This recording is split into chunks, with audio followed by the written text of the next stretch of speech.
Bueno, muy buenas noches para todos y todas. Esta es nuestra primera sesión después de haber vivido en el mundo cristiano la gran celebración, la más importante para nosotros, creyentes, que es la Pascua de Resurrección.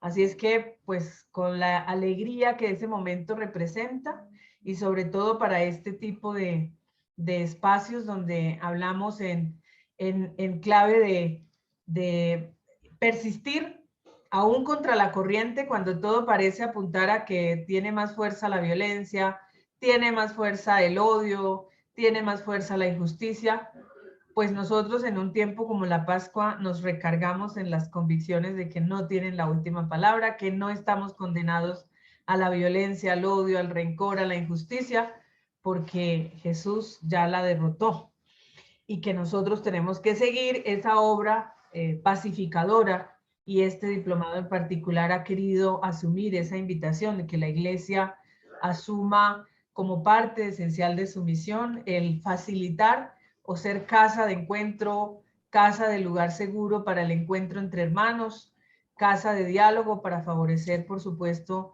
el que vayamos transformando todas aquellas cosas que construyen muros entre nosotros y la posibilidad de construir puentes. Entonces, con la alegría que representa este tiempo, pues hoy vamos a tener un tema que yo le decía a Miguel Ricardo, es como otro de los órganos vitales de un proceso de diálogo, y es cómo llegar a acuerdos, cómo se logra llegar a acuerdos. Y pues metodológicamente eso cómo se puede favorecer a partir de un rol que se llama facilitador de diálogo. Entonces hoy vamos a hablar un poquito de qué significa la diferencia entre los distintos roles y cómo eso. Pero antes de empezar, por supuesto, como siempre, no solo nos encomendamos al Espíritu Santo que nos asista, que nos abra entendederas, como dice mi jefe, y que nos permita comprender muy bien esto y que nos volvamos unos verdaderos practicantes de diálogo.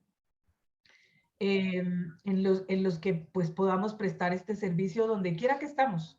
El diálogo es absolutamente necesario en la familia, en la escuela, en el trabajo, en la parroquia, en los apostolados, en la sociedad, en la política, en la economía. En todos lados hay tensiones. Mientras haya coexistencia, hay conflictividad. Y aquí es muy importante que nosotros podamos tener la capacidad de incorporar esto como una práctica cotidiana. Entonces hay que empezar a ejercitarnos en la capacidad de dialogar. Entonces nos encomendamos al Espíritu Santo y con la alegría del resucitado, por supuesto, emprendemos esta sesión del día de hoy, poniendo en sus manos pues este espacio, pidiéndole también que nos permita comprender no solamente en el cerebro lo conceptual, sino comprenderlo en el corazón y desde ahí adoptarlo como una práctica cotidiana. Entonces con esa inspiración pues nos disponemos a participar del día de hoy. Voy a compartir con ustedes pantalla. ¿Están viendo mi pantalla? Sí, ya. Sí, señora. Pero por alguna razón se me bloqueó el Sí, ahí computador. quedó. Ahí quedó, sí. Se me bloqueó el computador. Ah, ya. Ahí ya está. Pero ahora yo no sé qué se abrió ahí. Bueno. Ya está. Están viendo ahí todos ahora sí. Bueno, para que no se convierta en un monólogo, que ustedes solamente me escuchen hablar, yo les invito a que si alguien quiere en algún momento hacer alguna pregunta o una resonancia o participar, tranquilamente levantan su mano. Yo le pido el favor a Miguel Ricardo porque desde aquí no puedo ver quién está levantando la mano, pero por favor, con toda tranquilidad, si quieren que profundice en algo, pues me van diciendo, porque, insisto, la sesión de hoy es muy importante y para mí es clave que no queden dudas en ustedes, no se aguanten las ganas de preguntar y lo vamos haciendo en el camino porque no nos da chance después al final de abrir un gran bloque de preguntas, sino que nos toca ir avanzando. Como es costumbre, en este espacio,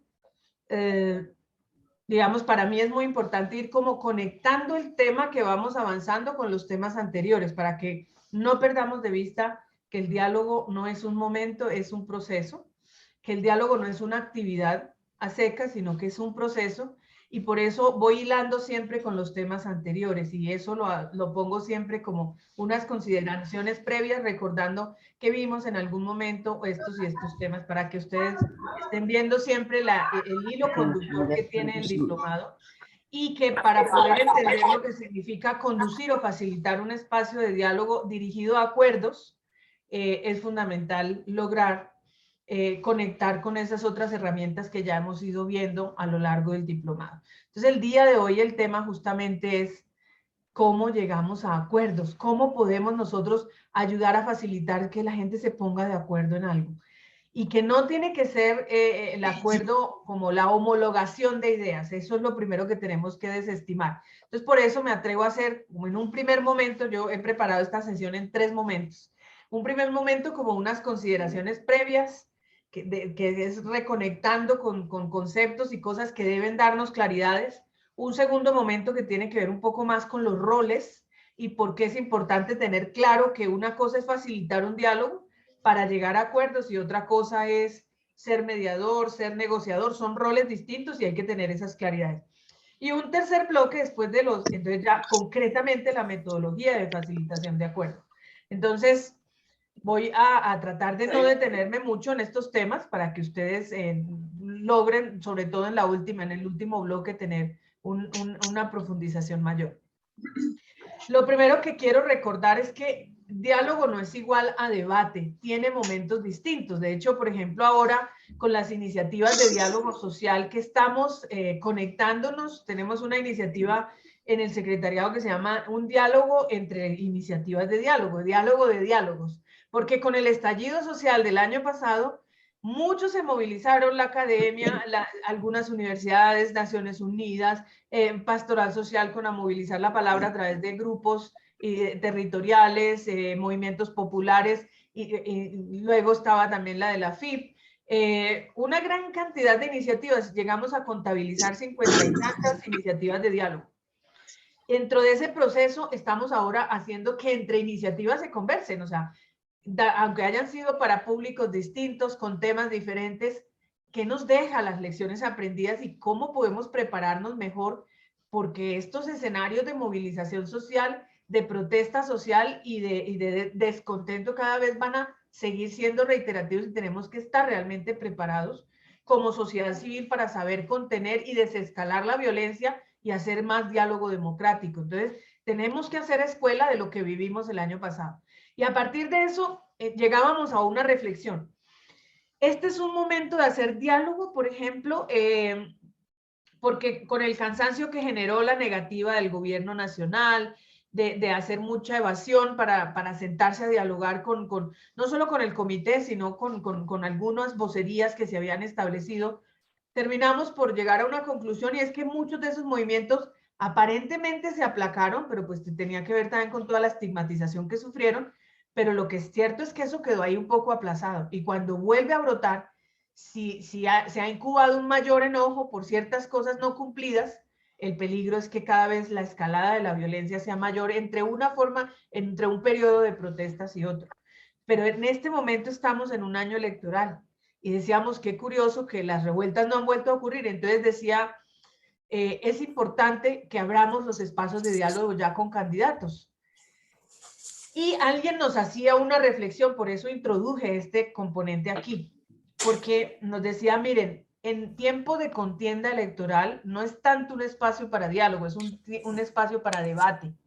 Y el debate y el diálogo no se pueden confundir.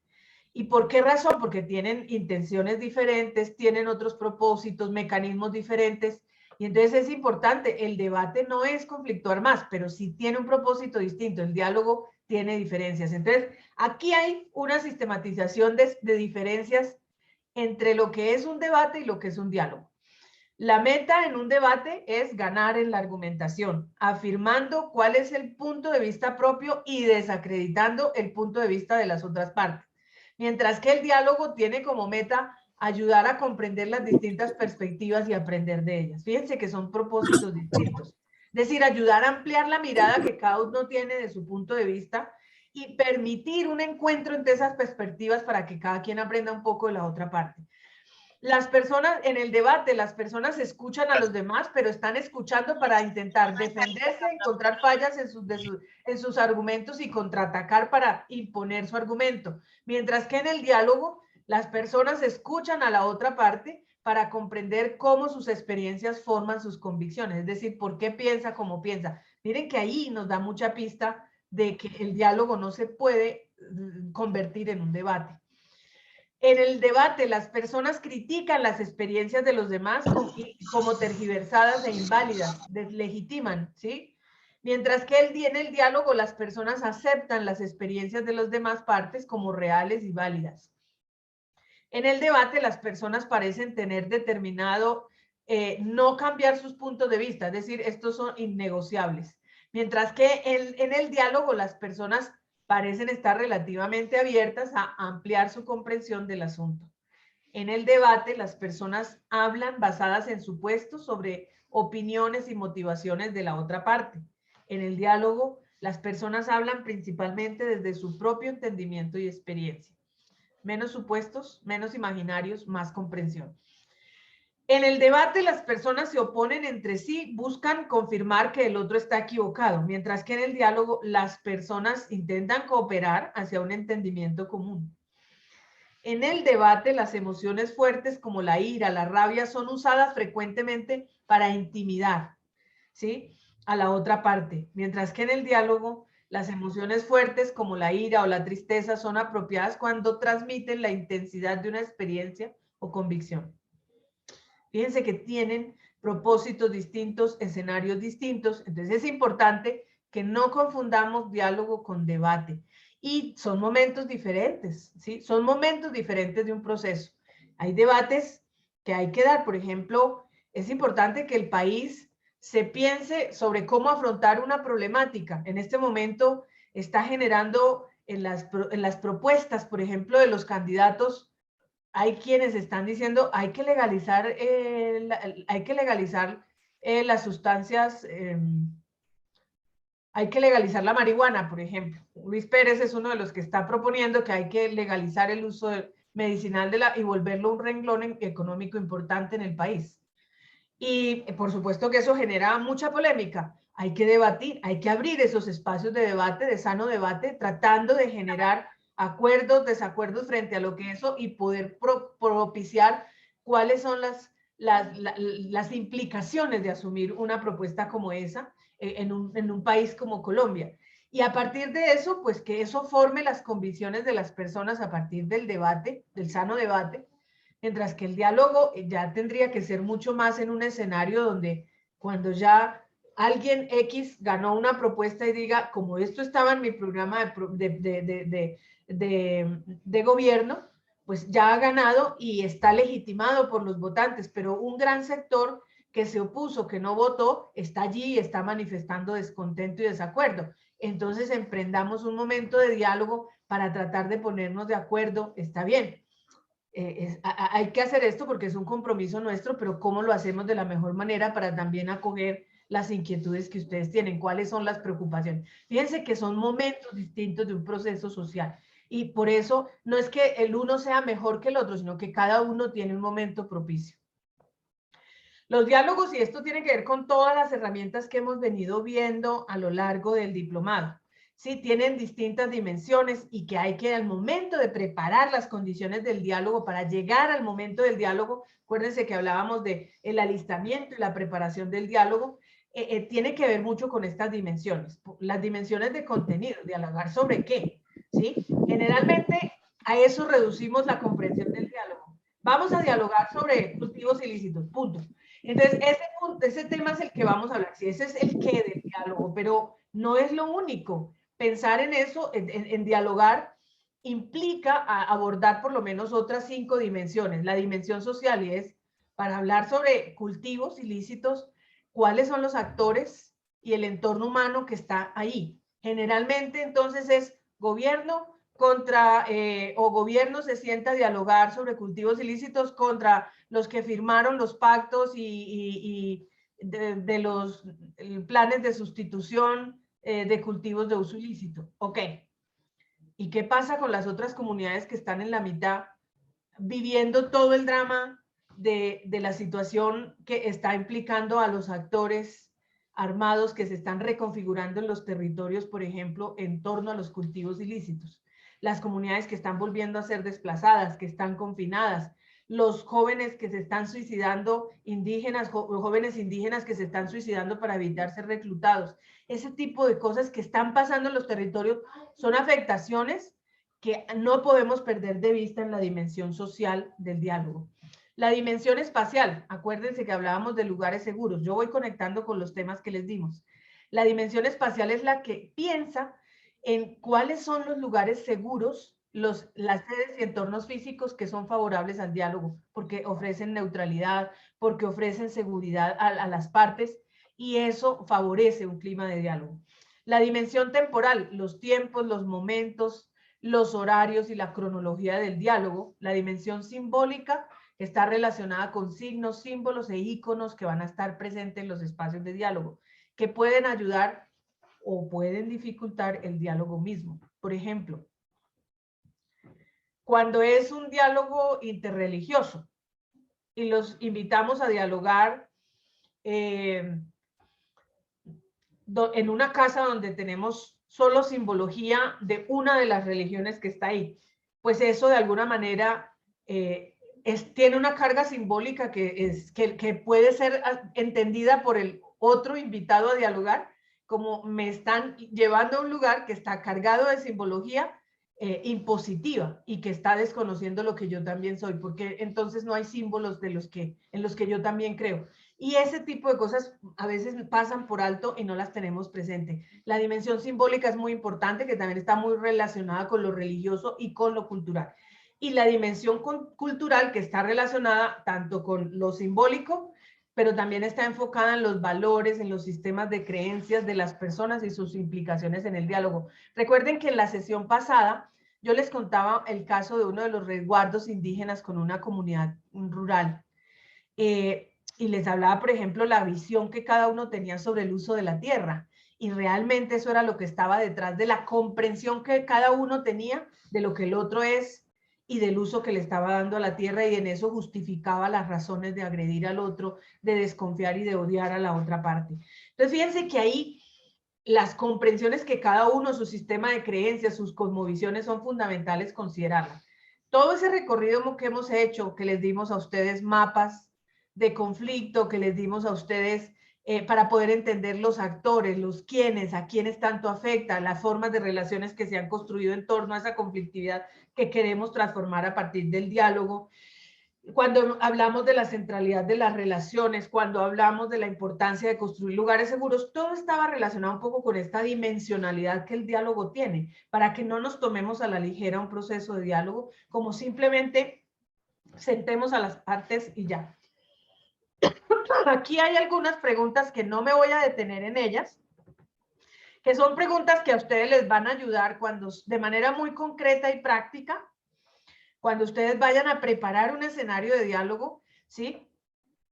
Preguntas que les van a ayudar justamente a desarrollar esas dimensiones. El qué del diálogo, pues qué tema vamos a abordar, digamos, qué es el propósito que tiene el diálogo, si es para ampliar o para profundizar el tema, cuál es el método que va a usar en el diálogo será de carácter informativo o para tomar decisiones, pretende hacer innovaciones, se va a hacer de manera tradicional, como todos conocemos.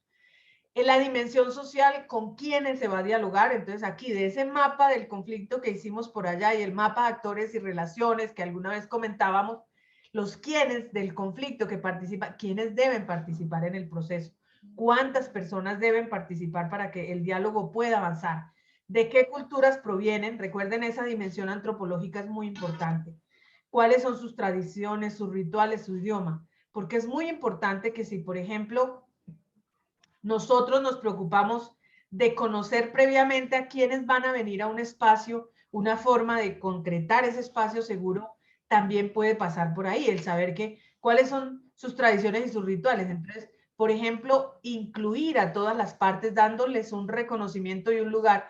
Entonces, ¿qué tal si al inicio empieza fulano de tal que sabemos que es cristiano o que es católico, empieza usted con una oración, pero utilizamos una simbología que también signifique algo y sea relevante para otra persona, para otra de las personas que está ahí, a una otra vocería. Y podemos cerrar con un ritual.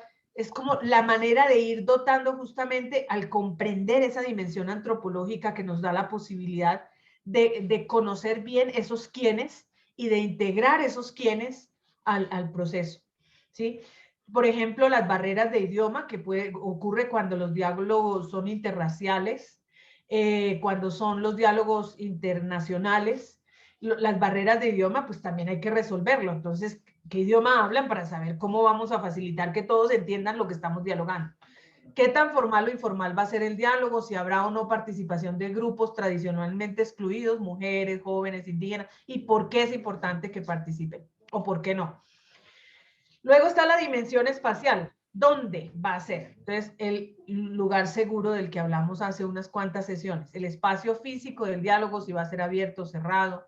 ¿Cuál debe ser el entorno de ese espacio de diálogo? ¿A qué distancia del centro será el diálogo? Cuando hablamos del centro es a qué equidistancia de las partes y cómo debe ser la acomodación de las sillas en el espacio de diálogo.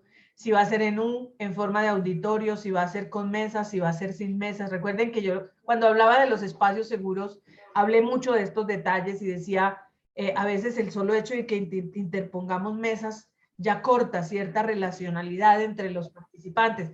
Entonces, tener presente esos mínimos detalles, poner ciertas frases que evoquen cosas, eso del dónde, ese dónde integral, ¿no? El lugar seguro. Recuerden siempre lo que fue la sesión de la dimensión temporal, cuándo y cuánto dura el diálogo, ¿sí? En qué días de la semana es más conveniente para todos, ¿sí? Para hacer el diálogo, en qué formato de tiempo será definido, si es abierto para que fluya según los asistentes, cuándo se aborda cuál tema. Acuérdense que en la sesión anterior yo les decía hay que empezar por los más fáciles y dejar los más complejos al final. Existen coyunturas internacionales, nacionales, regionales y locales que favorecen los tiempos previstos. Por ejemplo, ¿sí? Un proceso de diálogo entre barras bravas o entre jóvenes de primeras líneas. Pongamos un ejemplo. Todos sabemos que en muchas de estas primeras líneas hay jóvenes que son barras bravas de partidos, de equipos de fútbol. Y el problema, si va a haber, por ejemplo, un clásico entre los equipos de los cuales pertenecen muchas de estas barras bravas, pues ese no va a ser un momento oportuno para esa coyuntura que es muy concreta, pues seguramente implica abrir un paréntesis, parar ahí un poco la cosa porque la coyuntura va a afectar el proceso de diálogo definitivamente. Entonces, ese tipo de consideraciones es importante tener. En la dimensión simbólica, ¿sí? ¿Cómo será el diseño y la decoración del lugar? ¿Sí? Por eso decía, si va a ser símbolos religiosos. Por ejemplo, invitar a gente de comunidades, de sectores populares que padecen muchas necesidades a sedes costosas, ¿eso qué mensaje puede transmitir? ¿No? Allá un hotel y que vale tanto y el tremendo auditorio, ¿eso qué mensaje le transmite a la gente? O si cuidamos de que sea una sede austera, aunque les demos alimento digno, ese tipo de cosas, todo eso hay que tenerlo presente también en la dimensión simbólica. ¿Cuál es la presentación y composición del equipo facilitador? Este es un punto del que sí no habíamos hablado. Todo comunica en un escenario como este y el facilitador generalmente tiende a volverse el foco de atención. La puntualidad con que llegue comunica, pero también su presentación personal. Y el equipo tiene que estar muy atento a ese tipo de detalles, es decir, cómo van a organizarse para ir, por ejemplo, el hecho de presentarse en las primeras líneas con chalecos, al principio con esos problemas de legitimidad que había y de desconfianza en las instituciones, llegar con chaleco y carnet era más un riesgo y generaba rechazo más que cualquier otra cosa. Entonces, ese tipo de detalles, cómo ir presentados, cómo para saber que eso no va a entrar en choque, no va a romper confianzas, no va a generar problemáticas. ¿Cuáles términos, técnicas y ejemplos utilizar? Por ejemplo, que no vaya a generar susceptibilidades, que vaya a hacer ruidos dentro de la comunicación. Todo esto, el lenguaje simbólico que también es muy importante. Las dinámicas utilizadas, por ejemplo, si vamos dentro de las dinámicas en algún momento para el descanso o algo, utilizar algún tipo de ejercicio que nos parece que es interesante, un jueguito, y de repente puede ser un juego que detona más conflictividad que cualquier otra cosa. Entonces, tener presente las técnicas del lenguaje, no solo el verbal, sino el no verbal, el simbólico, tener mucha capacidad de ver esos detalles para no caer digamos, en contradicciones, que es el mayor riesgo que representa este tipo de escenario. Y en la dimensión cultural, ¿cómo influye la cultura en el diálogo, no?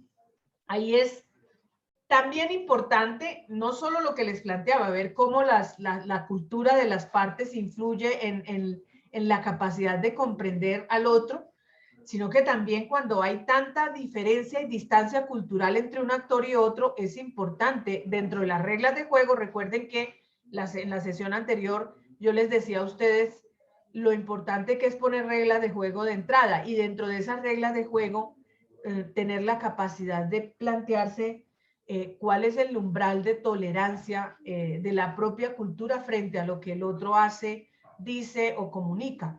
Porque eso es importante, a veces esas diferencias, el otro hizo un gesto que en su cultura representa algo positivo, pero yo en cambio lo siento como una amenaza, y entonces es importante que quien está facilitando tenga la capacidad de reconocer cuáles son esos puntos que pueden agudizar diferencias o distancias por las diferencias culturales. Y entonces, ¿cómo le ayuda a incrementar el umbral de tolerancia a este actor de esta cultura para que comprenda que cuando éste hace o dice, no necesariamente está ofendiéndolo, sino que es una práctica propia de su cultura? Por ejemplo, en algunos escenarios donde están las comunidades indígenas, las autoridades indígenas, ustedes saben que el bastón de mando tiene una importancia enorme para ellos. Es algo que ni siquiera pueden permitir que alguien lo toque. ¿Sí? Para ellos es fundamental el bastón de mando, pero el bastón de mando para muchos representa agresividad. Entonces, por ejemplo, ¿cómo generar un umbral, incrementar el umbral de tolerancia para que sepan pues qué es lo que podemos hacer? A mí me ocurrió en un encuentro de construcción de paz. Yo recuerdo muchísimo que iba una gobernadora de uno de los resguardos, si no estoy mal, era como del Tolima ella, y en ese encuentro, un encuentro que estábamos haciendo en Rivera, ella tenía su bastón de mando, y yo percibí claramente que pues habían como ahí unas tensiones. Yo intenté en algún momento como correr el bastón de mando del centro, porque es que además ella llega y lo pone con un cierto gesto de autoridad, el bastón de mando.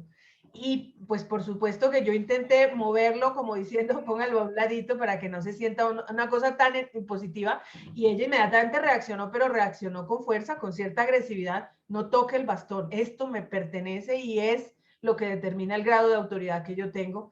Por supuesto que yo me asusté, pero después la manera de tramitarlo fue, pues discúlpame, no tenía la comprensión. Me parece importante que nos cuentes qué significa en temas de autoridad la cosmovisión, un bastón de mando. Y ella nos hizo toda la explicación de qué representa, cómo tienen ellos que ser custodios de ese instrumento, qué es lo que realmente determina. Pues a todos nos amplió la mirada. ¿Sí? Eso es elevar el umbral de tolerancia de mi cultura frente a la cultura del otro, porque pues los demás podíamos interpretarlo como un tema de agresividad, como un tema de imposición de su autoridad frente a un contexto que era absolutamente de construcción horizontal.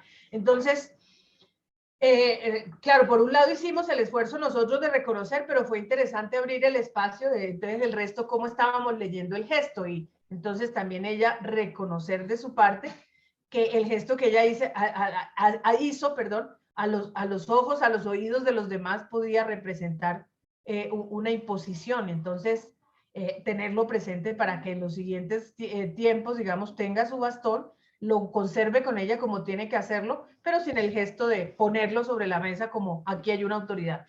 Entonces, fíjense que es muy interesante poder propiciar eso de ir incrementando los umbrales de tolerancia entre las partes cuando hay diferencias culturales. Esto de las diferencias culturales, no voy a profundizarlo mucho aquí, pero sí es importante entender que una cosa, hay choques que se generan por diversidad cultural. Tiene que ver con procedencias, con etnias, con religión, con ideología, pero también puede ocurrir que hay miradas cruzadas, es decir, comprensiones distintas, divergentes, que no necesariamente tiene que ver con diversidad, sino que tiene que ver con formas distintas de entender al otro o de leer al otro y de leerse a sí mismo. Y también está atravesado un poco por lo ideológico, por digamos, las diferencias de género, las generacionales, entre cómo entienden ciertas cosas los adultos, los jóvenes, hombres, mujeres, pero también hay una que tiene que ver con las diferencias culturales, ¿no? Las desigualdades sociales. Entonces, eso, digamos, exige normas, ¿sí? Normas, acuerdos de entrada, reglas de juego que garanticen que cuando en el diálogo, en un escenario de diálogo hay diversidad cultural, tenemos que hacer hablar a las culturas. Cuando hay miradas cruzadas de esta naturaleza, lo que tenemos que establecer son reglas de respeto y reconocimiento a esas miradas diferentes, ¿sí? Entonces, esto es clave porque nos da a nosotros una pauta de qué tener presente en esa dimensión cultural del diálogo cuando nosotros estamos favoreciendo, para que encontremos puntos de encuentro y valores fundacionales de ese escenario de diálogo. ¿Hasta aquí alguna pregunta? Porque voy a entrar al segundo bloque.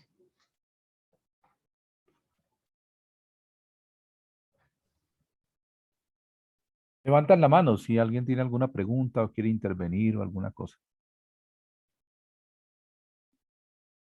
No hay nada. Ok, avanzamos. Ah, ya hay una mano, espérate. ¿Quién? Fidel. Adelante, Fidel. Bueno, creo, no sé si definimos esto en contextualizar los diferentes cosmovisiones.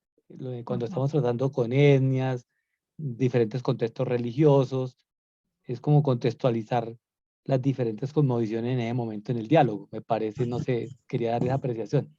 De acuerdo, Fidel. Recuerden que el diálogo se hace entre personas y personas que no es un ente que está ahí en un momento presente, sino que traen una historia y una historia que está marcada por unas pautas culturales, por unos patrones históricos, por unas realidades, pero también por unas creencias. Y eso también define mucho lo que es, cómo piensa y cómo se comporta.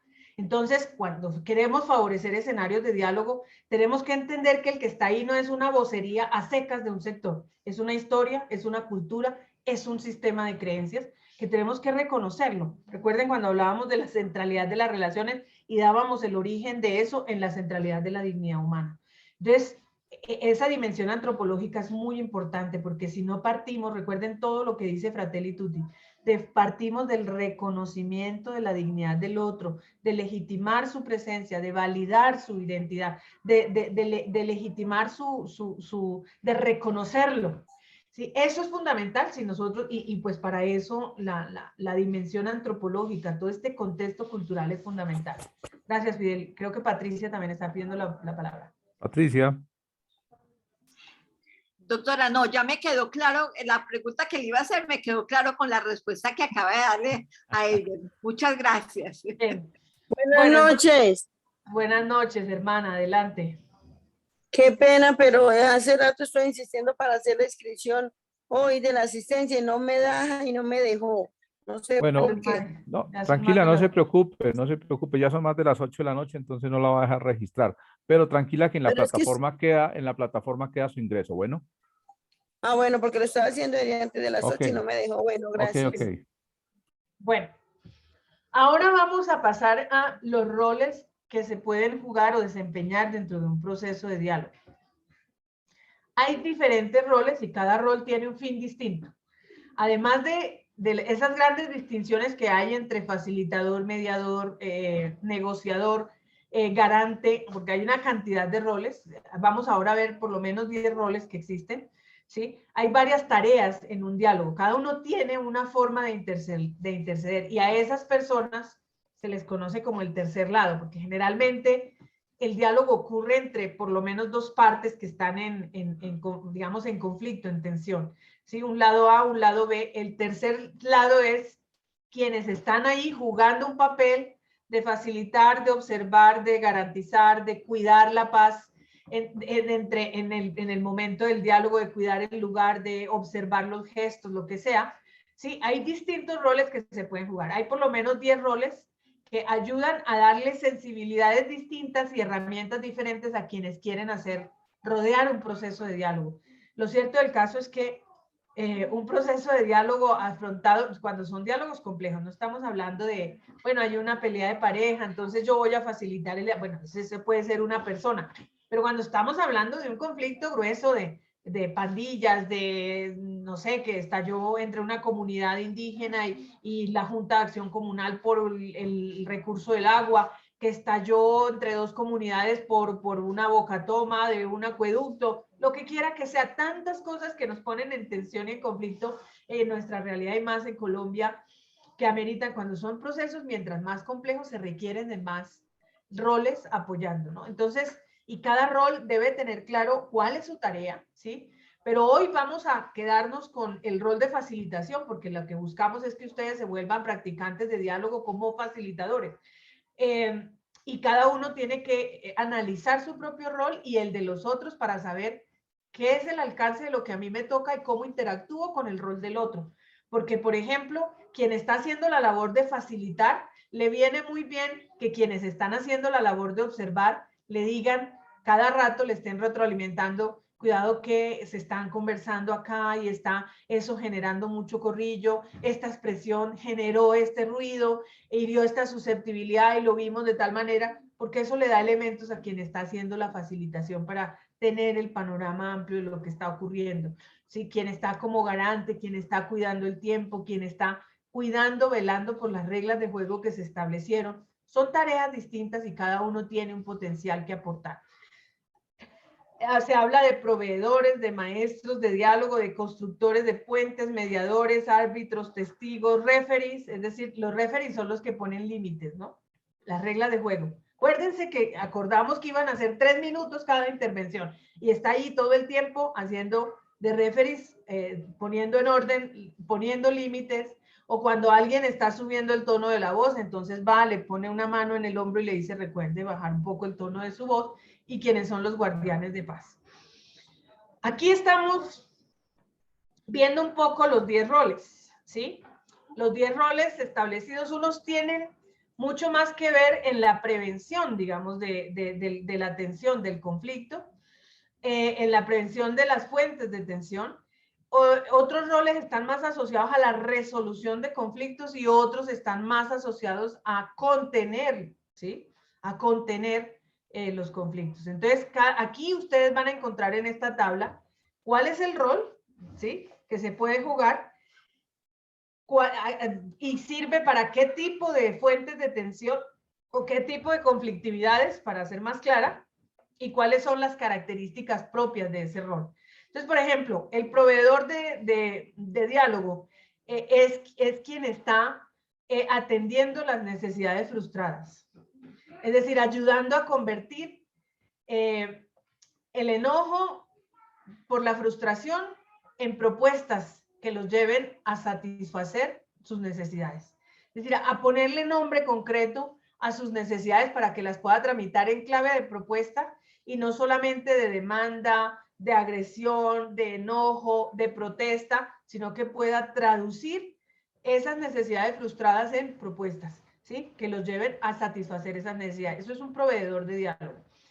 Un maestro, maestra de diálogo tiene que ver con esas fuentes de tensión por las pocas capacidades. Es decir, son personas que están ayudándole a otra persona a asumir herramientas o desarrollar habilidades para tramitar sus conflictos, ¿sí? Esos son maestros, ¿sí? de diálogo, de capacidad de tramitar a través del diálogo el conflicto. Ese está centrado en hacer pedagogía de diálogo. Ese es otro rol que podemos jugar nosotros en la iglesia.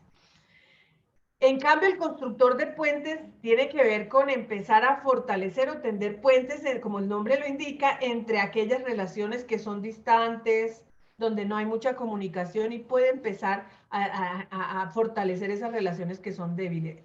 Ayuda a establecer relaciones que crucen las líneas del conflicto. Por ejemplo, en un caso que yo atendí en un tiempo en mi pueblo, que estallaron peleas entre dos autoridades. Una era la personera y la otra era la esposa del alcalde. Pero con amenaza de muerte entre la esposa del alcalde amenazaba de muerte a la personera. Y en ese contexto, a mí me pidieron hacer de facilitación del diálogo. ¿Quién jugó el papel de construcción de puente? Primero, las monjitas que estaban en mi pueblo, las misioneras guadalupanas, facilitaban su casa, pero no solamente facilitaban su casa, sino que ellas tenían un rol muy importante.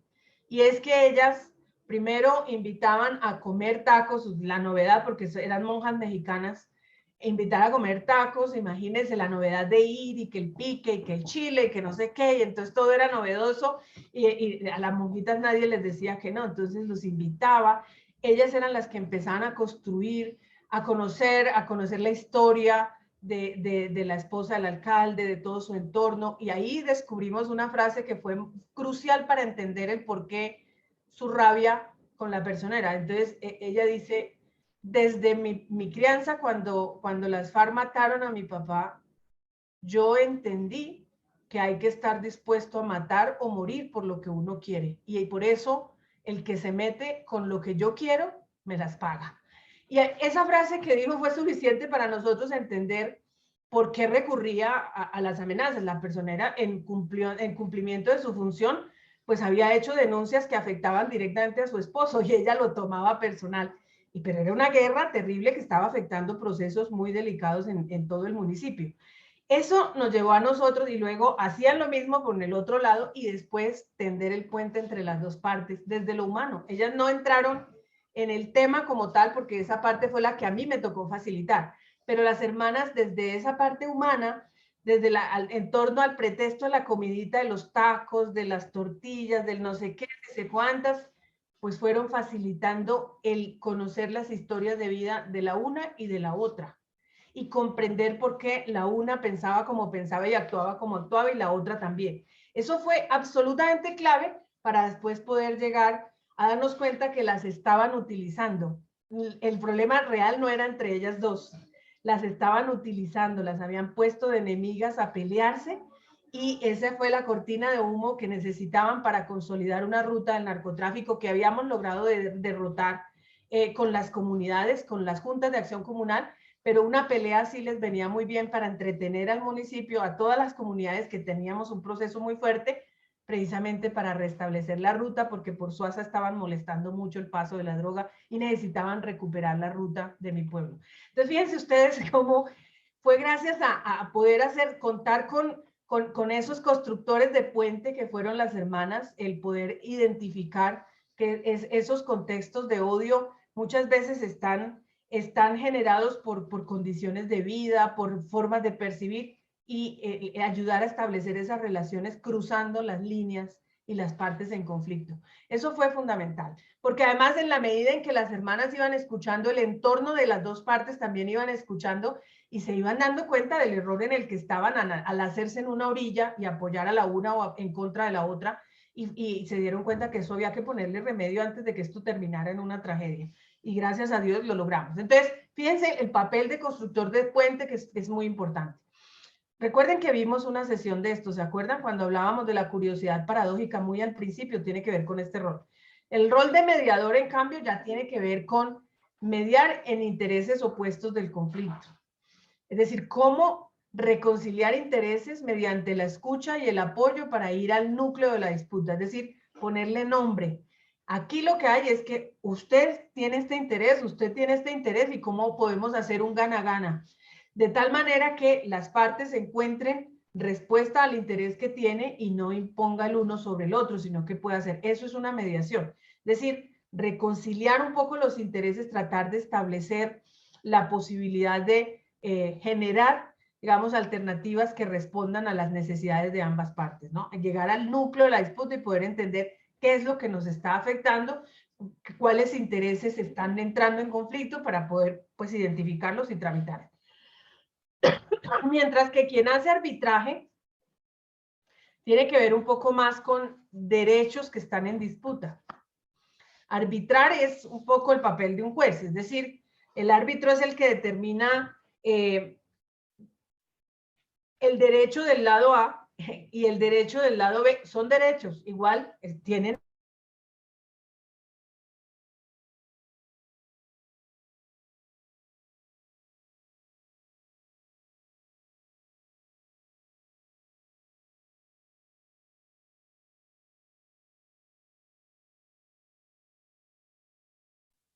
¿Me escucha?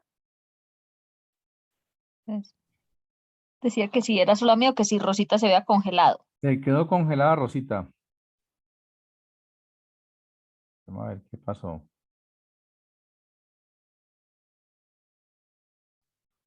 Y se quedó congelada Rosita.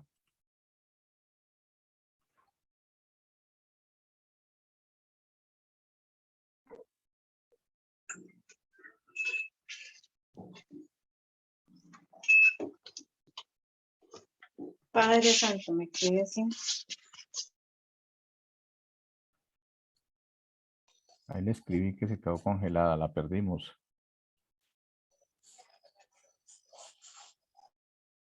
Vamos a ver qué pasó. La señal de pronto mala. Rosita, Me sacó, yo no sé qué pasó. se quedó congelada, era de pronto la conectividad. Bueno, Ya estás, algo pasó porque me sacó, pero de taco. ya estás acá. Bueno, ahí. Entonces decía que el árbitro es quien cumple un poco más esa labor de tomar una decisión sobre cuál es el derecho superior o el derecho que establece lo que es correcto, digamos, dentro de una disputa en materia de derechos. El equilibrador es el que, cuando hay desbalance de poder, busca democratizar o equilibrar ese poder, es decir, que hayan igualdad de condiciones. Ese es el equilibrador, por eso el nombre lo indica, ¿no? El curandero de relaciones, ese es el que repara relaciones, esa es la arañita que está pendiente de que aquí se está recayendo en otra conflictividad y entonces va y repara, remienda la relación. Ese es el curandero, está permanentemente con la sensibilidad de la araña, sabiendo que por allá hubo un remesón en la red de relaciones que el proceso de diálogo va construyendo, que eso puede poner en riesgo el proceso de diálogo y puede ir reparando esas relaciones que se van dañando. El testigo, ¿sí? Que es el que también llamamos nosotros garante. Los garantes son los que están llamando la atención sobre lo que está ocurriendo. Por ejemplo, el garante es el que está ahí para que se cumplan los acuerdos a los que se van llegando y advierte, genera alertas frente o llama la atención frente a algo que está incumpliéndose y que no está pues dándose como se había acordado. El referee, en cambio, es el que hace cumplir, le pone límites al otro, es el que es capaz de decir esto no se puede permitir, el que está dentro del proceso de diálogo estableciendo y cuidando las reglas de juego. Y también cuando hay rupturas, cuando hay, por ejemplo, momentos en que la escalada de la violencia en medio de un proceso de diálogo genera, es quien tiene que poner el límite a esos procesos, tiene que hacer un pronunciamiento frente a eso y decir, esto no es legítimo, este tipo de desescalonamiento, o ustedes habrán escuchado cuando se hizo el cese al fuego. Antes del acuerdo de paz hubo un cese que primero fue unilateral y después fue bilateral. El cese unilateral al fuego tuvo referees. Nosotros como Pastoral Social hicimos un poco de referees frente a ese proceso, apoyando y reconciliando dos iniciativas que habían. Ustedes recordarán que primero los referees que pedía las FARC para el acuerdo, digamos, para el cese unilateral, pues era una plataforma de sociedad civil y unos movimientos populares pedidos por ellos, pero luego cuando se volvió el cese bilateral, se le pidió a otras organizaciones de sociedad civil y un grupo descalificaba al otro, que quién era más legítimo que el otro. Entonces, pues claro, cuando era bilateral, pues las FARC habían pedido a gente en la que confiaban pero el otro grupo no legitimaba tanto esos referees, entonces nos tocó entrar un poco a reconciliar esto y facilitar con la embajada suiza que hubiese academia, que hubiese otros actores que le dieran tranquilidad al gobierno, digamos, para que el cese bilateral tuviera referees desde las distintas miradas y hubiese una garantía de que se estaba cumpliendo, incumpliendo y poniendo límites frente al incumplimiento, digamos, de ese acuerdo de cese de hostilidades. Los guardianes de la paz, que son pues los que están permanentemente cuidando de aquellos que están en el diálogo, la seguridad, la protección de quienes están participando de un proceso. Es decir, cómo se cuida no solamente la seguridad en la integridad física, aunque ahora pues todos sabemos que estamos retornando a un punto de crisis humanitaria en el que la vida de los firmantes de paz está en altísimo riesgo, de los líderes que defienden el proceso de paz está en altísimo riesgo. Entonces, en este caso, los guardianes de paz pues son actores o sectores que se ponen al cuidado y a la atención de generar, por ejemplo, mesas de garantías para la protección de quienes están sentados dialogando. Eso son también guardianes de paz. En un proceso de diálogo se beneficia, mientras más roles de esos logremos cumplir. No todos son indispensables. Recuerden que eso depende de la complejidad del proceso. Si el proceso es muy complejo, pues requiere más roles apoyando, más manos apoyando. Pero esa complejidad exige sincronía, conexión, articulación entre los distintos roles, porque si no, los roles mismos pueden detonar más tensiones si no están conectados. Entonces, en un proceso de diálogo, no todos son indispensables. Es importante hacer la reflexión para favorecer, acompañar el momento del diálogo propiamente dicho. Es importante establecer qué roles son los que vamos a requerir. Uno que esté cuidando reglas de juego, por lo menos. Mi recomendación siempre es eso. Cuando ya son grupos, sectores, entonces mi recomendación es un facilitador, que haya uno que esté de referee o por lo menos de cuidador de las reglas de juego, y por lo menos un par de observadores y al menos unas instituciones legitimadas por las partes que sirvan de garante. Es decir, están ahí para respaldar el proceso, para avalar el proceso, pero para servir de garantes de los acuerdos a los que se llegue. Entonces son como roles que son más indispensables que los otros. Pero nos vamos a centrar en el rol de los facilitadores, ¿no? En un facilitador, digamos, hay distintas tareas dentro de los diálogos, pero aquí concretamente en la facilitación en relación a otros roles, facilitar, mediar, capacitar, asesorar y liderar.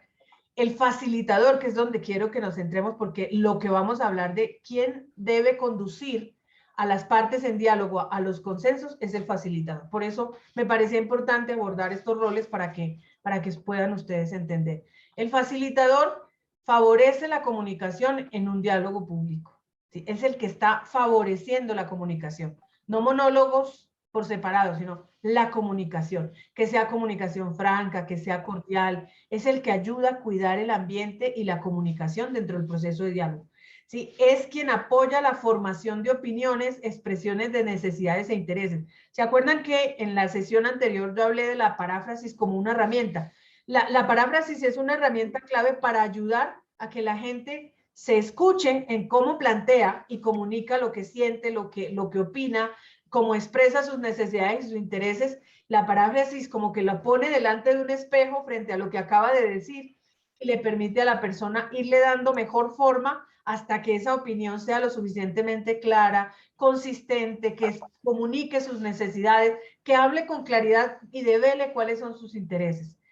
El evangelio de hoy es un ejemplo muy concreto de cómo Jesús, yo lo hablé también, lo referí la vez pasada, cuando él parafrasea a los discípulos, ¿no? Él se hace el que no sabe de qué van hablando y además se hace el que no sabe lo que está pasando, pero esa preguntadera es para ayudarles a que ellos le pongan nombre a lo que estaban sintiendo, miedo y frustración.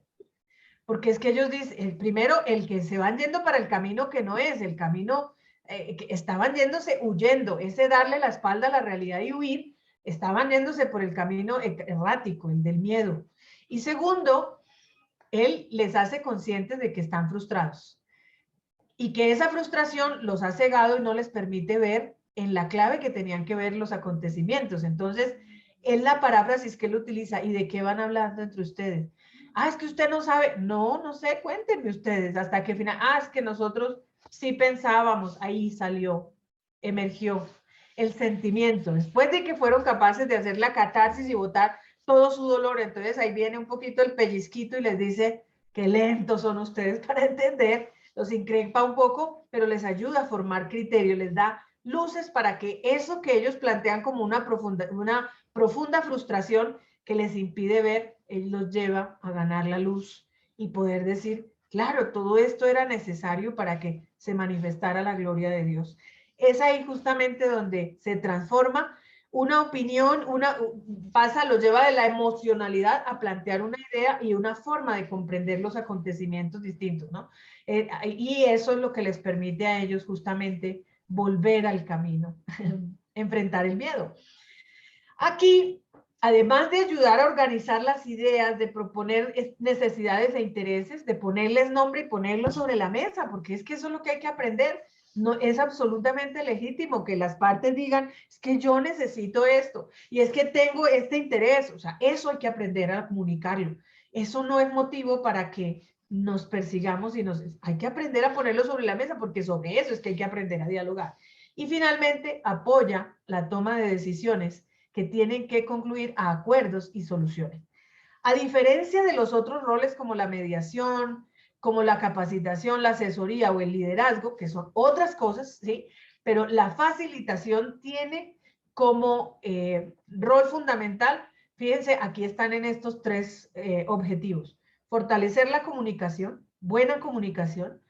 Con esa buena comunicación, apoyar a que se formen opiniones, expresión de necesidades, y se pongan, decanten intereses, y al tener esa claridad, entonces logren acordar soluciones que beneficien a las partes. Ese es el rol de un facilitador. Y para eso debe tener algunas habilidades, ¿sí? Que son, digamos, como los rasgos de su desempeño, del desempeño de su rol. La multiparcialidad. ¿Eso qué significa la multiparcialidad? Es decir, tener la capacidad de legitimar e incluir las distintas visiones. ¿Sí? La multiparcialidad, es decir, tener la capacidad no de ponerse del lado de una de las partes, porque eso inmediatamente lo deslegitima ante el otro, sino de mantener, digamos, una cierta neutralidad, pero no imparcialidad, sino multiparcialidad, es decir, de acoger, comprender y ayudar a que la otra parte comprenda la postura del lado opuesto, y lo mismo a este lado, y tratar de integrar las dos visiones. Eso es multiparcialidad. La escucha activa, ayudar a visualizar un poco lo que decíamos en lo cultural, por ejemplo, que cada quien visualice lo que para el otro significa, el sentido que tiene para cada quien, la forma como interpreta, preguntar.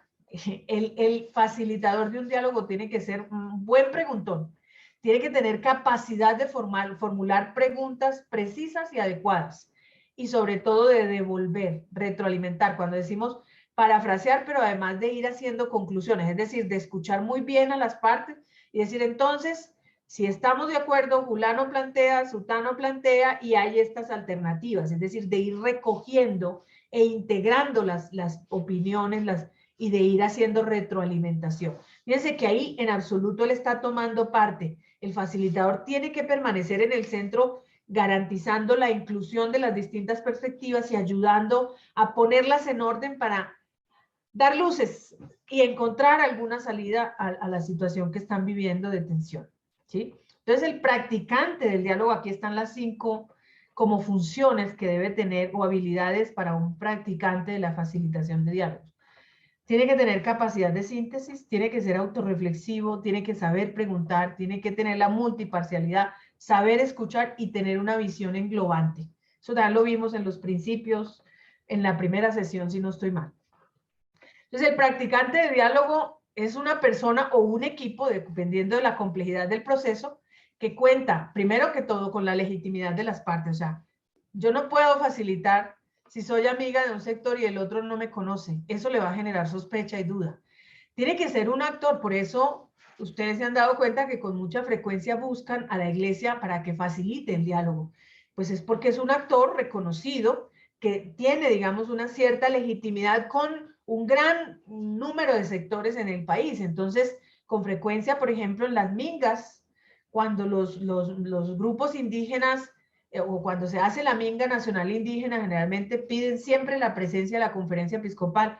Yo he estado acompañando con unas 3 o 4 mingas como garante, en condición digamos, de garante, y dentro de el ser garante, allí en las mesas temáticas de las mingas, en los diálogos temáticos ya con gobierno, he estado de facilitadora. Entonces, justamente lo que piden es porque la iglesia es un actor que para ellos es legítimo y que es una garantía, que su presencia allí les da la tranquilidad de que va a seguir haciendo un papel en el tiempo, que puede darle seguimiento a lo que se acuerde y que le prestan atención las distintas partes. El gobierno también legitima. Entonces, el papel que juega la iglesia muchas veces tiene que ver con la legitimidad que tiene con las distintas partes en conflicto, y que a través de sus actos, actitudes, capacidades técnicas y manera de proceder favorece el diálogo, apoya la comunicación no violenta y permite el acercamiento entre las partes, ¿sí?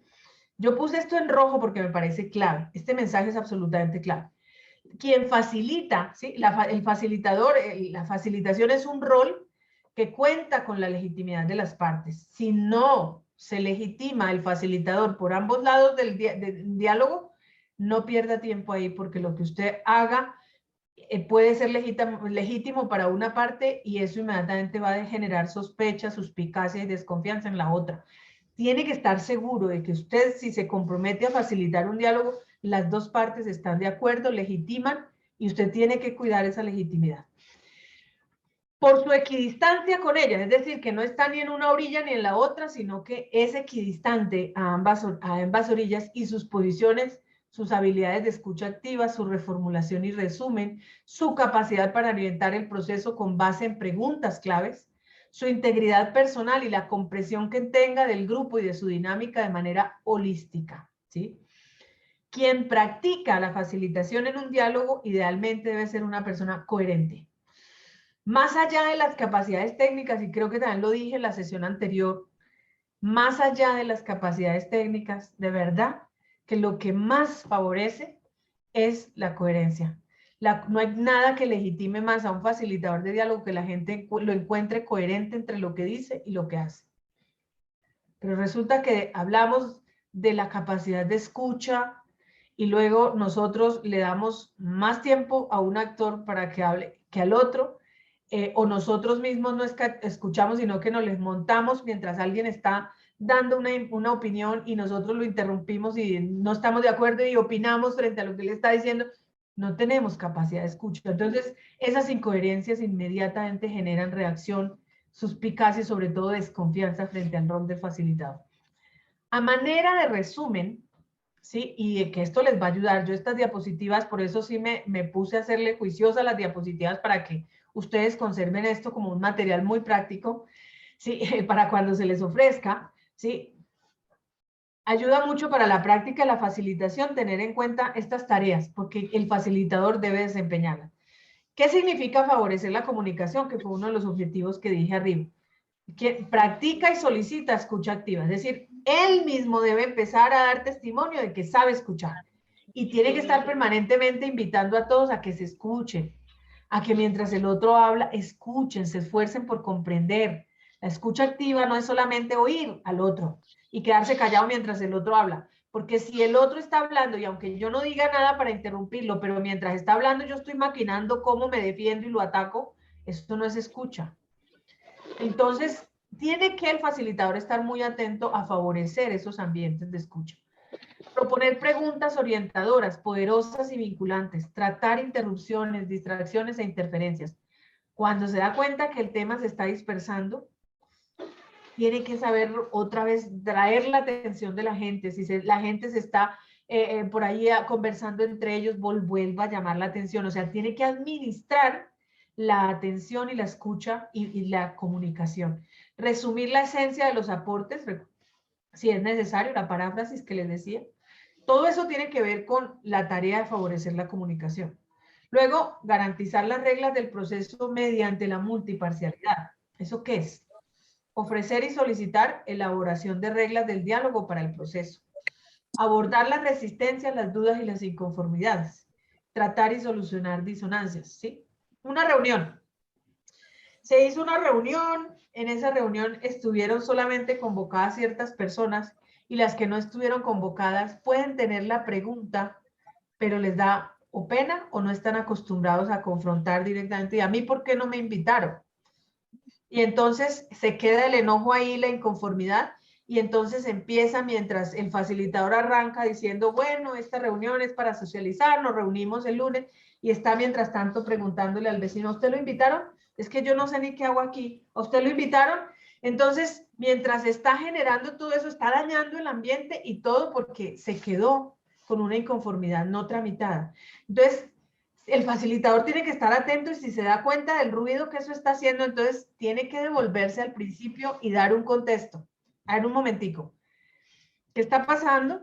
Exprese con toda tranquilidad qué la tiene inconforme, por qué está diciendo eso y generando un poco ese ruido. Entonces, la persona, ayudarla a que exprese, no es que yo no entiendo por qué razón no fui invitada. Entonces, dar el contexto, dar la explicación si es necesario, pero es muy importante que eso aborde de frente las resistencias, las dudas y las inconformidades. Porque si usted deja esos vacíos, eso va creciendo como una espiral y llega un momento en que rompe el proceso de diálogo.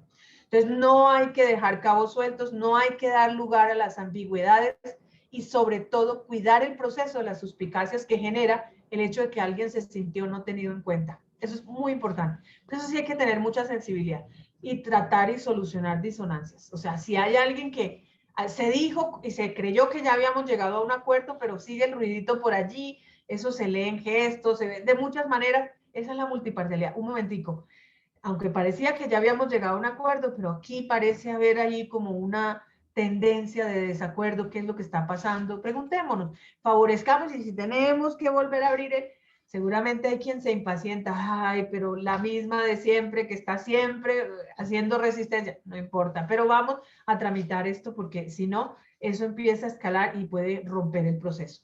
Apoyar la estructuración del diálogo como proceso, apoyar el diseño y la planeación, preguntar por otros actores que deban ser incluidos, proponer herramientas que favorezcan la participación, visualizar el proceso de manera sistemática. Entonces, recuerden que decíamos la visión globalizante es fundamental, es decir, poder poner también una mirada desde la distancia para comprender la totalidad de lo que está aconteciendo en el proceso de diálogo. Eso es fundamental. Ahí me devolví. Ahí. Apoyar la identificación de acuerdos y soluciones aceptadas por las partes. Este es el punto final con el que cerramos hoy. Voy a desarrollar esto en particular, pero estos claves eran fundamentales para poder entender cómo llegar a acuerdos, ¿no? Proponer herramientas para la búsqueda de soluciones. Hoy les voy a socializar una, la que yo más uso, la que más me funciona en distintos contextos, pero hay más que esa, digamos, hay otras un poco más complejas, pero esa yo creo que es muy útil y para que ustedes empiecen a practicar la facilitación de diálogos. Yo sé que aquí hay gente de proyectos, de construcción de paz, hay gente de proyectos que ustedes todo el tiempo están haciendo trabajo con comunidades. En esos espacios ustedes pueden empezar a practicar facilitación de diálogo, porque mucho de lo que hacemos en los talleres debería ser un espacio de diálogo y llevarlos a que construyan acuerdos. Y eso, ¿sí? Apoyar, proponer, esta herramienta que les voy a dar hoy justamente es una manera de que ustedes empiecen a plantear alternativas, incluyan a las partes y que su conexión está inestable. Apoyar a las partes a salir de los dilemas que obstaculizan el diálogo. Posibilitar la autodirección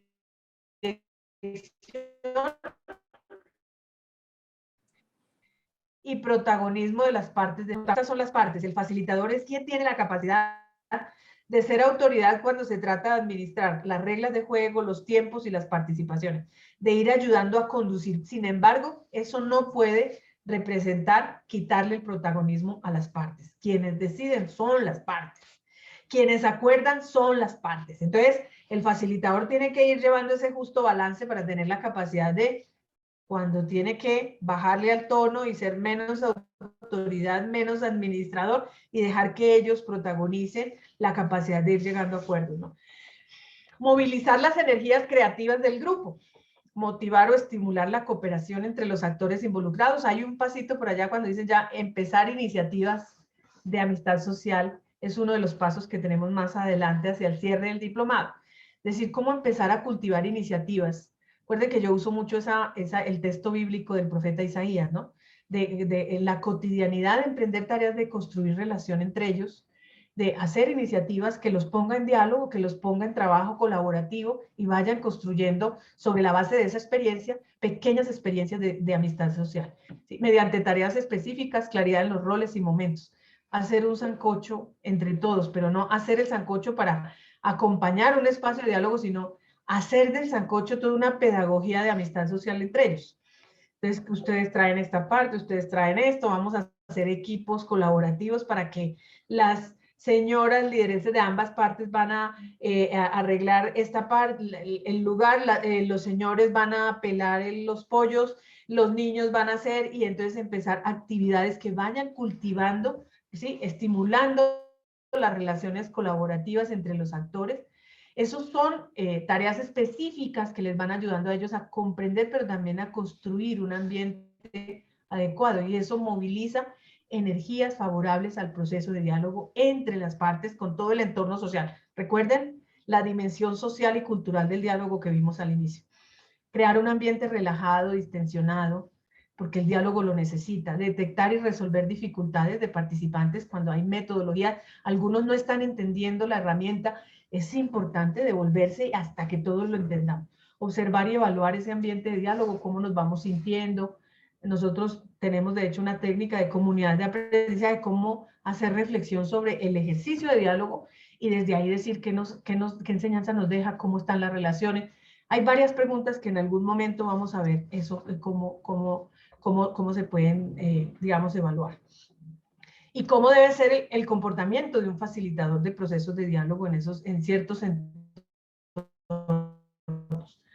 Sensibilidad y respeto con los aspectos culturales y sociales de los actores que participan, apertura a las propuestas, necesidades y opiniones de personas y grupos, integración de la cabeza, es decir, tiene que ser una persona coherente y conectada, que concuerden sus pensamientos, opiniones y técnicas con sus emociones, sentimientos y aspiraciones, y más la práctica, el hacer y las soluciones a las que conduce.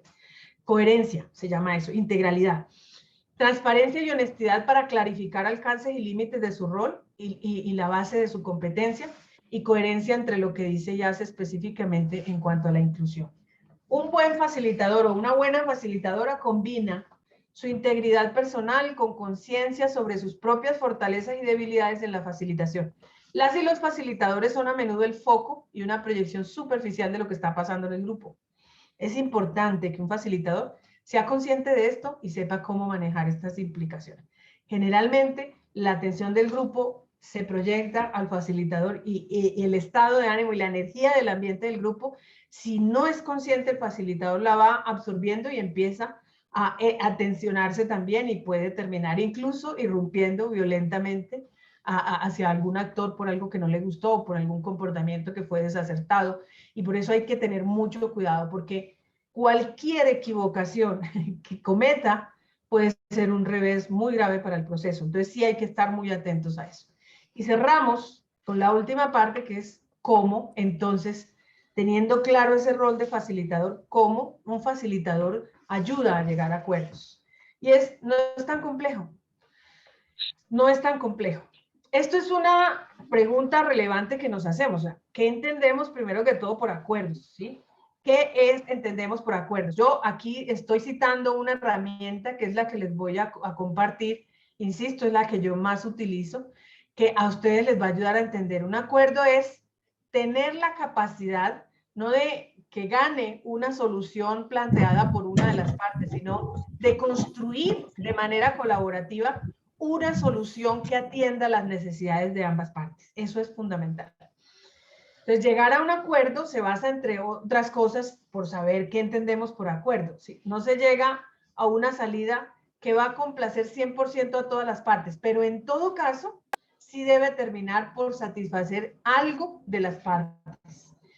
Es decir, en la medida en que un acuerdo solamente satisfaga una de las dos partes, pues va a ser un acuerdo, una imposición más que un acuerdo, ¿sí? Que va a ser una ganancia para alguien. Alguien ganó. Y recuerden que el diálogo no es para establecer un ganador. El diálogo es para que las partes encuentren alternativas. Y esa alternativa tiene que ser incluyente, garantista de responder a las necesidades de ambas partes. Por eso es que es tan coherente con el proceder cristiano. Porque en el proceder cristiano, claramente Jesús optó no por la vía de ser juez, sino de ser el pacificador. Es decir, aquel que es capaz de reconocer pues la igual dignidad de ambas partes y restaurar esa dignidad. Y siempre en sus digamos, reacciones, respuestas, se le salió por la tangente a quienes lo querían poner en una orilla. Acuérdense lo que hizo cuando el pasaje de la mujer adúltera. Ellos pensaron obligarlo a orillar porque la ley decía que la mujer tenía que morir apedrada y él renuncia a la actitud de juez y entonces en silencio se pone a escribir en el suelo. Eso es una pedagogía que facilita que ellos pongan una pausa en su juicio y luego les dice, el que esté libre de pecado que lance la primera piedra. Ese mensaje contundentemente hace que lo que se estaba viendo contra una de las partes se revierte hacia la otra y lo que hace ver es que hay necesidad de conversión de ambas partes, porque para que haya una adúltera tiene que haber estos adultos que también estaban comprando adulterio. Y eso, porque no se comete adulterio una sola parte, tenía que haber la contraparte para qué, y eso es lo que hace ver Jesús. Justamente, no solamente lo hace ver en el ámbito negativo, sino también en el ámbito positivo, es decir, ella tiene el derecho a restaurarse, a levantarse de su situación y de poder empezar un nuevo camino, porque le dice, anda y no peques más, yo tampoco te juzgo, ¿sí? Es precisamente la capacidad, tampoco los juzgó a ellos, tampoco los increpó, sí, les da un espacio para la reflexión, pero les dio la posibilidad de corregir el error en el que estaban, como lo hizo con ella. Es decir, a las dos posibilidades les da la misma ganancia, la posibilidad de reflexionar, de transformarse y darse cuenta que ambas partes participaban de una naturaleza pecaminosa, una realidad de pecado que convertirse implica a las dos partes. Y eso básicamente es que quien hace de facilitador es lo que busca en una realidad conflictiva, evita que el acuerdo le dé la razón a, porque no es un juez, sino que el acuerdo restaure, conceda, beneficie, plantee alternativas que respondan a las necesidades de ambas partes. Ahí está la clave para entender un acuerdo. Claro, hay una gama de consensos que permiten o volver a informar y discutir. Puede que no todos vayan ganando el mismo grado de satisfacción porque siempre llegar a un acuerdo exige ceder un poco. Ceder un poco. Por eso, cuando yo les hablaba de la preparación de agenda de diálogo, recuerdan ustedes que yo les decía que el ir entre diálogo intergrupal y diálogo grupal exige estarse moviendo porque aquí se avanza en un posible acuerdo, pero hay que volver al diálogo intragrupal y decir estamos atorados en esto, ¿qué podemos flexibilizar? ¿En qué podemos ceder? ¿O qué alternativas podemos contraproponer? Y volver al diálogo intragrupal precisamente para llegar con más alternativas que permitan llegar justamente a un acuerdo. Entonces, fíjense que construir el acuerdo realmente es un ejercicio de comunicación transparente, clara, puede ser prolongada dependiendo de la complejidad del acuerdo al que se necesite llegar, pero que exige ir y venir entre los actores por separado y luego entre las dos partes para garantizar que se flexibiliza un poco y se logra a lo mejor no el mejor de los acuerdos, pero sí el que mejor garantiza respuestas a ambos lados. Ahí está la clave de un acuerdo. Por eso es como contraproducente, o más bien como incoherente, que juzguemos, por ejemplo, el acuerdo de paz porque no satisfizo todas las pretensiones de uno de los grupos. ¿Sí? Es que sí, hay que acordar la paz, pero no así. Entonces, Pues es que nunca un acuerdo va a dejar plenamente satisfecho a todo el mundo. Realmente es, por eso no es el mejor de los acuerdos, por eso hablamos de paz imperfecta. El concepto de paz imperfecta es, nunca tendremos un acuerdo perfecto, pero digamos que lo que hace el acuerdo es tratar de flexibilizar al máximo para dar al máximo las garantías a las partes de que se cumple con los requisitos, las necesidades, los reconocimientos y establecimiento de responsabilidad. En acuerdos es importante superar la práctica tradicional. Ojo con esto, debí haberlo puesto en rojo, porque esto donde las decisiones se toman por el voto, eso no es un acuerdo, ¿sí? Entonces, ¿están de acuerdo? Levanten la mano y entonces hay 30 personas y entonces si hay 16, entonces ya ganó este acuerdo. Eso es lo peor que uno puede hacer facilitando un acuerdo.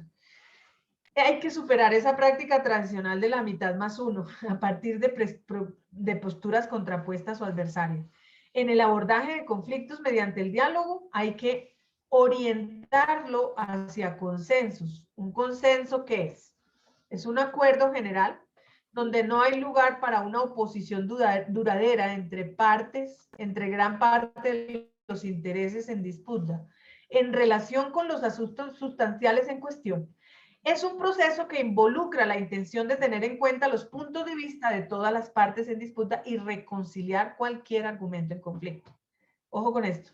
El consenso es la conciliación, ¿sí?, entre los intereses de ambas partes, cuya resultado tiene que ser un acuerdo que responde lo más que se pueda a los intereses y puntos de vista de las partes en conflicto, ¿sí?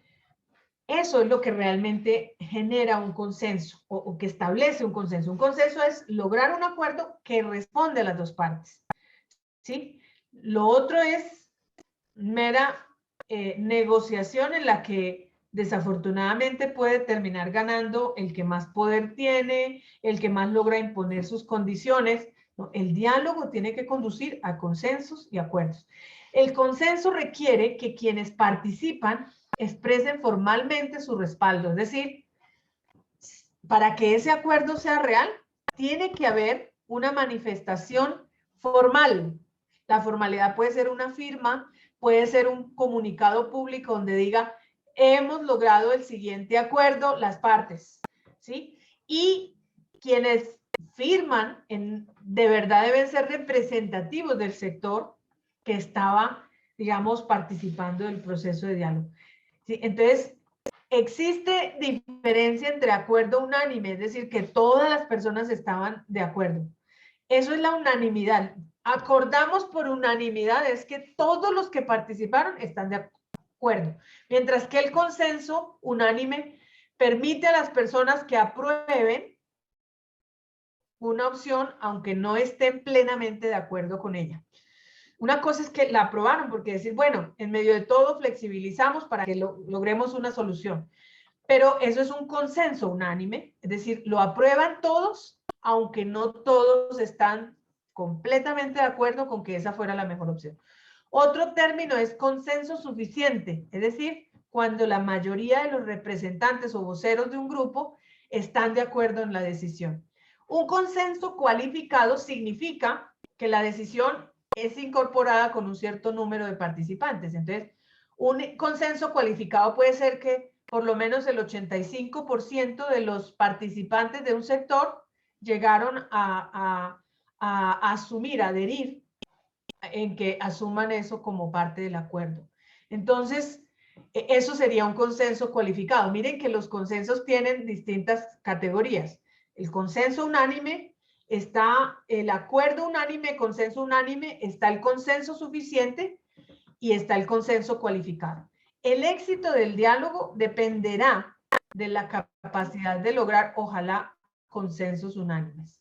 Y termino diciéndoles cuál es la herramienta que mejor a mí me ha funcionado para hacer ejercicios de acuerdo.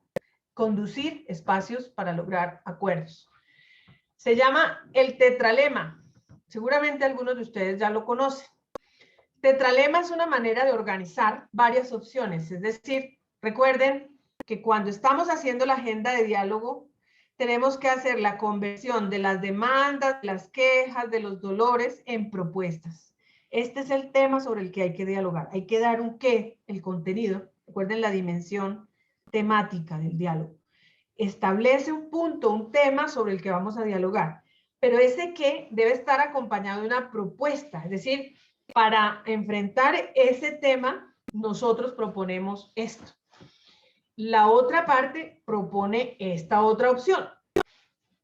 El tetralema organiza las opciones y pone unas escalas intermedias entre una solución o la otra para tratar de identificar alternativas, oportunidades. Recuerden que siempre está la posibilidad de encontrar alternativas para conjugar una parte de cada una de las propuestas de las partes en conflicto. Entonces, aquí en este rectángulo usted pone la postura del grupo A, la postura del grupo B. Miren que están en diagonal contrapuestos. Pero de repente hay una alternativa que no tiene nada que ver ni con la postura A ni con la postura B. O en cambio puede haber alguna alternativa que responde tanto a la postura A como a la postura B. Entonces fíjense que aquí es la negativa, ninguna de las anteriores, o pueden ser las dos. O ninguna de estas, pero tampoco las otras. Evita cualquiera de las soluciones no encaja y no genera consenso. Cuando la gente ve esto organizado, ese es el tetralema, es organizar en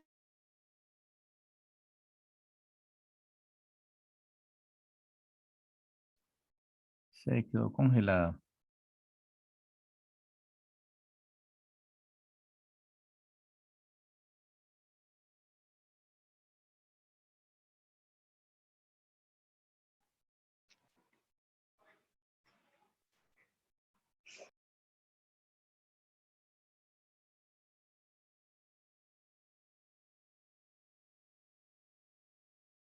Se quedó congelada.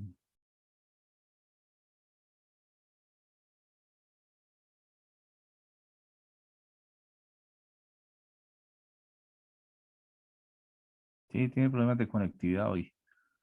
Se quedó congelada.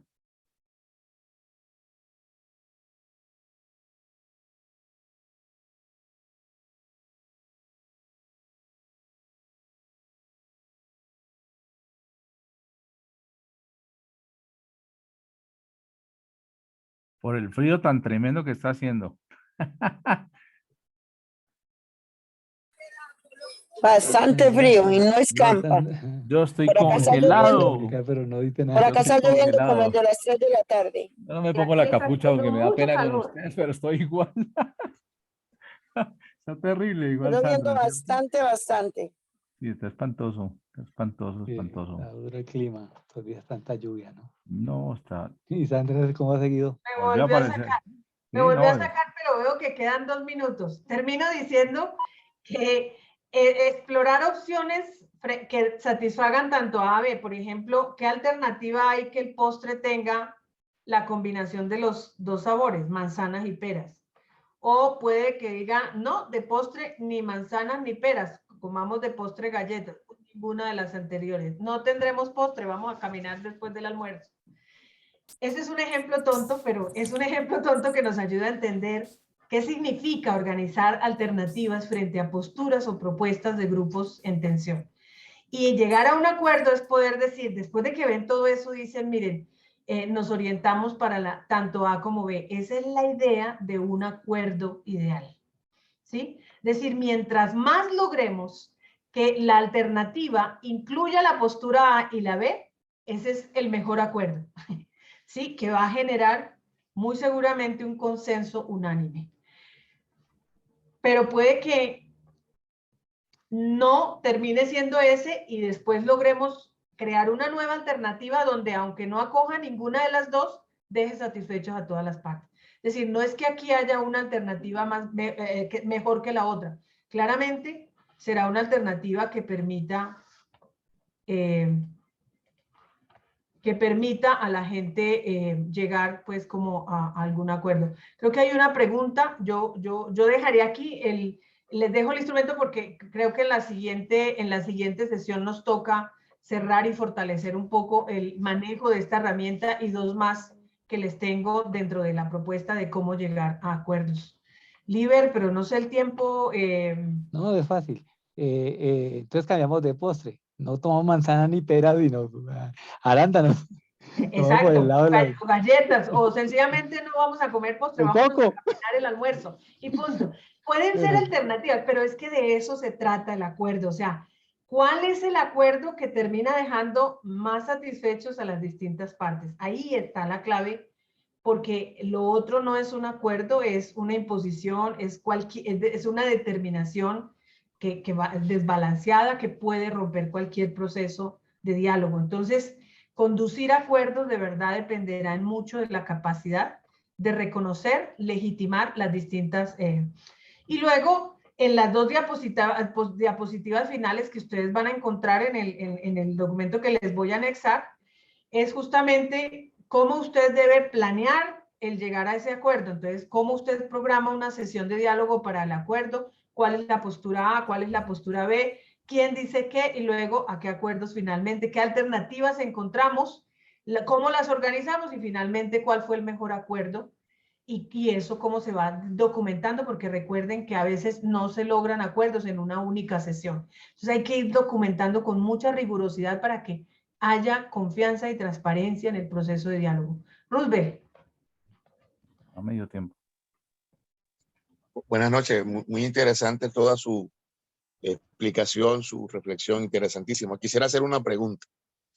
En estos tiempos que hemos tenido de conflictos y de conflictos diversos, ¿hay una experiencia recogida o una experiencia que haya recogido tanta conflictividad en Colombia que permita de pronto establecer como unas bitácoras, como una especie de procedimientos que sean preventivos en casos puntuales? Por ejemplo, en la cuestión de los grupos estos deportivos, ¿cómo se llama eso? De las barras bravas. Las barras bravas. En las barras, por ejemplo, de las barras bravas, en las fronteras invisibles, en sectores de pronto populares, qué sé yo. Es decir, hay como una herramienta ya que pueda prever un diálogo antes de que explote, antes de que se agrave la situación. Claro. ¿Qué experiencia hay sobre eso?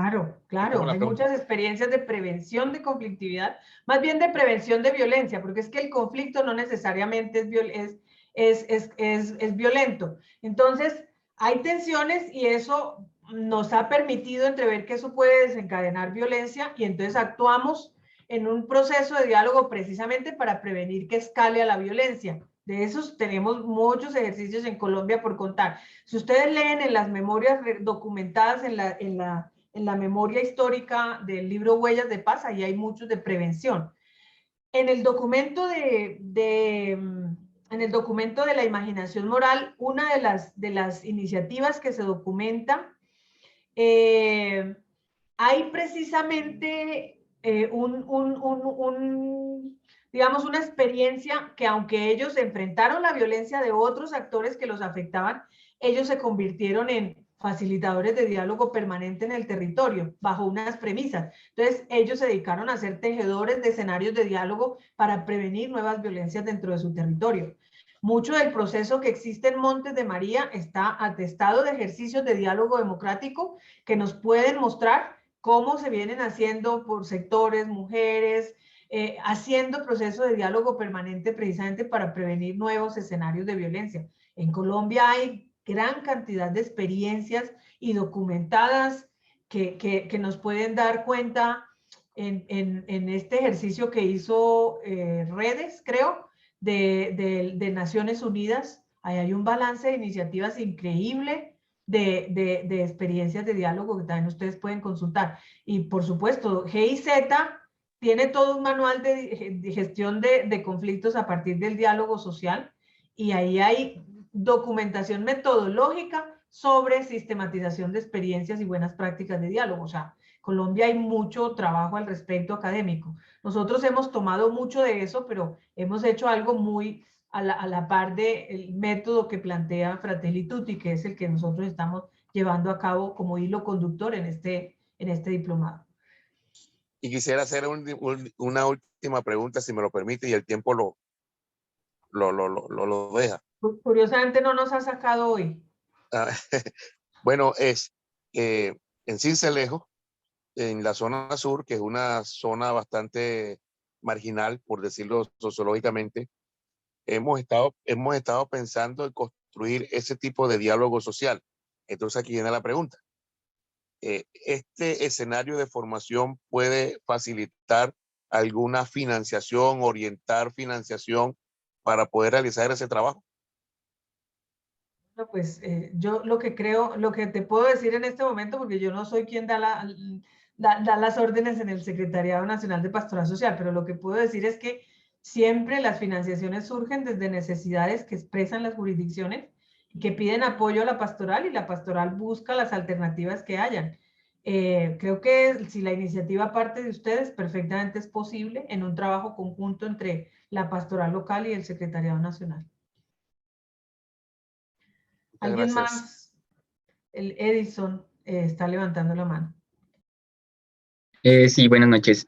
Quisiera preguntar de pronto, en estas últimas clases, pues y más enfocada en esta, pues se ha tratado como estos temas del facilitador, ¿no? Entonces, quería preguntar si pues esto también nos servirá para más adelante actuar en nuestras comunidades como un conciliador en equidad. No sé si se pueda certificar eso, o pues que son muy similares, pues como digamos las funciones y todo eso.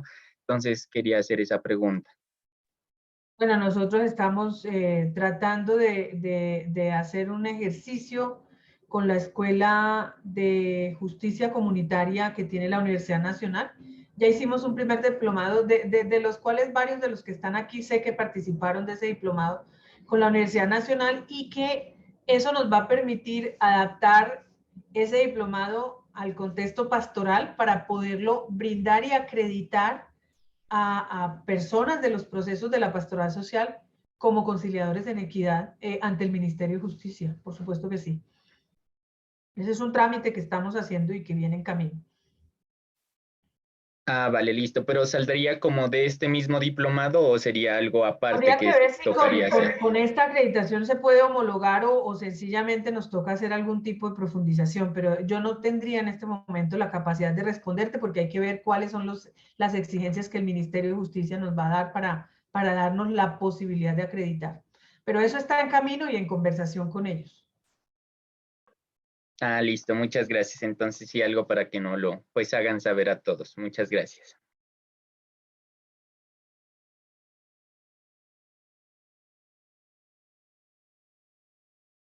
Bueno, pues creo que no hay más preguntas. Ah, bueno, Magnolia, perdón. Y es la última pregunta y ya les dejo el micrófono a Miguel Ricardo, que me había pedido Ya más. se va a cerrar. Tenemos un minuto, ya no alcanzó. Bueno. Ya se va a Adelante, cerrar. Magnolia. No, para la próxima. Yo le Bueno, dejo entonces la próxima cierre, que hago la Miguel. pregunta, ¿vale? Vale. Listo, gracias. Sé que ya no alcanzo a socializar todo el tema, pero la idea es que al final de nuestro diplomado, nosotros, la idea es que ustedes formulen una iniciativa. O sea, la idea no es que no se queden solamente con una teoría, sino que ustedes lleven a la práctica todo esto que han ido aprendiendo. Entonces, la idea es formular una iniciativa en diálogo social. Seguramente, este documento lo voy a colgar mañana. Aquí hay unos ejemplos de qué tipo de iniciativas podríamos presentar, ¿cierto? Son ejemplos. No necesariamente son estos que están aquí, estos 4, pero son ejemplos. Están los objetivos, está como el plan que ustedes pueden seguir, ¿sí? Están los procesos de análisis y construcción de la propuesta pastoral o la propuesta de la iniciativa, la elección del tema, el definir el marco de resultados, el explicitar la estrategia, los saberes en práctica, elaborar la iniciativa, y viene todo lo que es la presentación de la iniciativa, en que cómo se debe presentar. No les vamos a pedir un documento, les vamos a pedir que organicen una presentación, unas 5 o 6 diapositivas, igual la van a socializar en 10 minutos, ¿sí? Y para ello, pues, y hay unos criterios de evaluación que ojalá los revisen uno por uno. La idea es que, antes de que esto me saque, porque ya me va a sacar, ustedes puedan organizar unos grupos, ¿cierto? Aquí hay una propuesta de grupos, ¿sí? Yo la voy a compartir mañana. La idea es que de ahí nos ayuden algunas personas siendo los coordinadores de estos grupos, ¿sí? Estamos hablando de 8 grupos, ¿sí? Van a socializar en 2 días. Cada día se socializan 4 grupos, ¿sí? Entonces voy a publicar esta lista mañana y en este caso creo que había hablado con Fidel, Bogotá. Fidel me dijo que sí, que lo coordinaba, entonces por lo menos ya está Bogotá, ¿sí? Yo les cuelgo el documento, lo leen detenidamente. Ustedes pueden convocar a sus grupos, ustedes pueden